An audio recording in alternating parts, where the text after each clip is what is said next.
Enlaces. Voz e imagen de la universidad. Una de las características más habituales de las colectividades inmigrantes en distintas partes del mundo, no solamente en la Argentina, sino en los países que recibieron mucha inmigración, como Estados Unidos, como Brasil, como Canadá, como Australia, etc., es la formación de asociaciones, de entidades que agrupaban a los inmigrantes con diferentes propósitos. En el caso de la Argentina, estas asociaciones consiguieron un gran desarrollo en la época en la cual la Argentina fue un país de inmigración masiva, digamos en la segunda mitad del siglo XIX y en la primera mitad del siglo XX. A punto tal que en 1914, cuando se realiza el tercer censo nacional en el país, la Argentina en ese momento tenía nada más que 8 millones de habitantes, los asociados a diferentes tipos de entidades representaban aproximadamente 500.000 personas, lo cual es una cantidad muy elevada, sobre todo si tenemos en cuenta que quienes integraban estas asociaciones eran fundamentalmente los varones adultos, dado que la participación femenina en esa época era todavía limitada. Se trataba principalmente de lo que llamamos asociaciones de tipo étnicas, es decir, asociaciones que agrupaban a los inmigrantes recibidos por la Argentina según sus orígenes. Y dentro de del conjunto de las asociaciones, sin duda, la principal modalidad, la más extendida, la que tuvo prácticamente representación en todo el territorio de la Argentina, son las llamadas asociaciones de socorros mutuos o de ayuda mutua. ¿Por qué tuvieron tanto éxito estas asociaciones, tuvieron tanta difusión? Fundamentalmente porque se establecen en la Argentina en una época en la cual prácticamente no existía ningún sistema de previsión social, ninguna forma de seguro médico para los trabajadores, para los empleados, etc.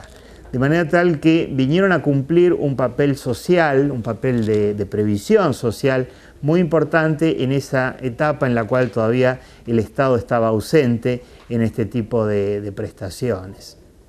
¿De qué se ocupaban las asociaciones de socorros mutuos? ¿Cuáles eran sus objetivos? ¿Cuáles eran sus funciones?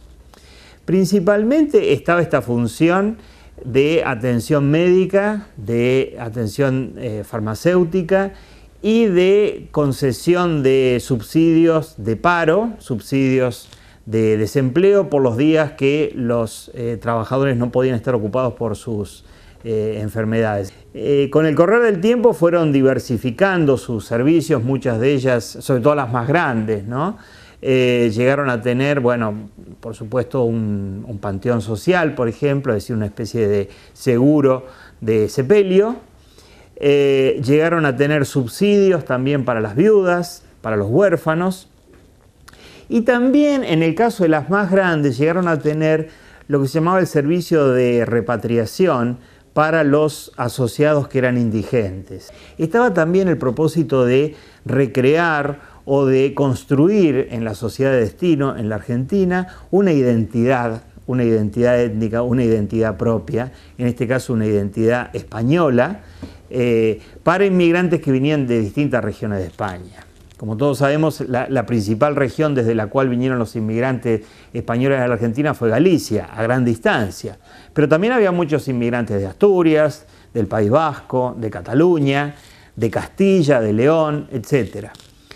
Y estas asociaciones trataron de, al mismo tiempo que otorgaban estos servicios asistenciales, trataron de crear una cierta identidad hispánica en la Argentina, a través de las publicaciones, a través de las celebraciones que tenían, como por ejemplo las habituales romerías que realizaban en ciertas épocas del año, sobre todo para la fecha del 12 de octubre. Esta identidad hispánica, con el tiempo, fue entrando en cierto conflicto con otras identidades que surgieron dentro de la propia colectividad, que son las identidades regionales o regionalistas. Hasta fines del siglo XIX, hasta la década del 80, 1880, 1890, todavía la identidad hispánica era la dominante dentro de este tipo de entidades. Pero con el tiempo, sobre todo en aquellas comunidades regionales hispánicas que tenían su lengua propia, Cataluña, el País Vasco, Galicia, Se fue generando también en la Argentina un intento de parte de las asociaciones, un intento de crear una identidad regional, a veces complementaria de la española, a veces en conflicto con la española, según los casos. El caso catalán, bueno, sobre el cual he trabajado en particular, muestra un poco esta evolución desde un propósito más bien reivindicativo de lo regional, de las particularidades regionales, de la defensa del uso del idioma, de las tradiciones catalanas, de la Virgen de Cataluña, la Virgen de Montserrat, que era exaltada en este tipo de asociaciones, a una identidad que tenía una connotación más claramente política y opuesta a lo hispánico a partir de 1920 aproximadamente. La entidad, por ejemplo, que trató de expresar en Buenos Aires y en distintas ciudades de la Argentina ese propósito de conformar una identidad catalana es el Casal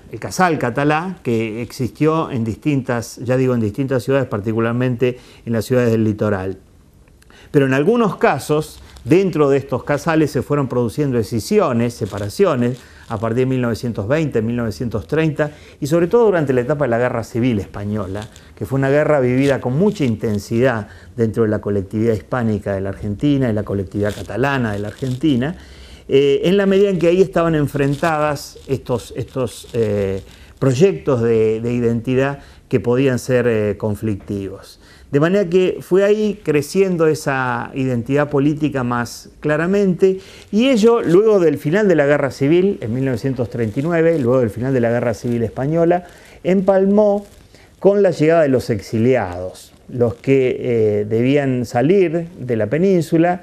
perseguidos por el franquismo, luego de la derrota de la República en 1939. Esos exiliados se integraron en las asociaciones que existían en la Argentina, en algunos casos existían desde hacía medio siglo o más tiempo, y le dieron nueva vida,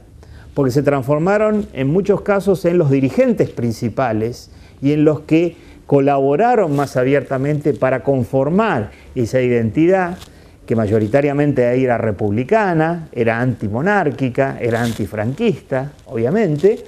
pero que se integraba al mismo tiempo dentro de ese proyecto colectivo que venía de mucho tiempo atrás de tratar de conformar esa identidad específica de las comunidades. De manera que en el conjunto nosotros tenemos una larga evolución institucional, una larga historia institucional de las asociaciones españolas y de las asociaciones regionalistas en la Argentina, que desempeñaron un papel enorme en la sociabilidad. Pensemos simplemente que en muchos pueblos de la Argentina, ciudades del interior, etc., la llegada del cine, la llegada del teatro solía estar asociado con estas entidades que tenían sus propios locales en los cuales se daban estas representaciones, que no eran solamente para los inmigrantes, sino que eran para el público en general. De manera que el papel en la cultura popular argentina ha sido muy significativo también. La Universidad Nacional de la Patagonia San Juan Bosco presentó Enlaces, voz e imagen de la universidad.